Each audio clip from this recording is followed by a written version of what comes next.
Rescue personnel sa Ilocos Sur nagtagisan sa Rescue Olympics. Tunghayan sa ulat ni Glam Calicdan Dizon. Nasubok ang tatag ng katawan at kakayahan ng mga rescue team mula sa iba't ibang bayan ng Ilocos Sur. Bahagi ito ng Rescue Olympics na layong mahasa ang mga rescue personnel. Isang hamon dito ang paglangoy dala ang water rescue can na may bigat na 10 kilo. Sa hirap ng pagsubok, napahinto sa gitna ang karamihan. Mabigat yung weights na nilalangoy namin. Pero kamusta yung swimming?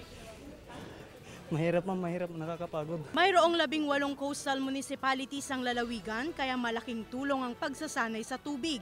Maging ang mga nakatira sa upland municipalities, isinailalim din sa pagsasanay. Kung nangyari naman yung malaking disaster, kung kami naman na taga sa baba hindi na makagalaw, sila pong hinantay naming tulong, mga uplands communities namin. Kaya hinahanda po namin din sila.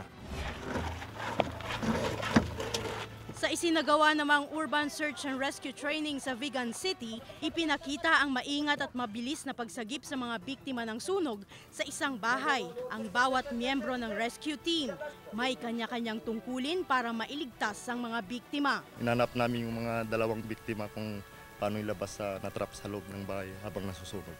Saka yung mga proper na dapat gawin para mailabas ng safety yung biktima. Glam Calicdan Dizon, naghahatid ng Balitang Amyanan.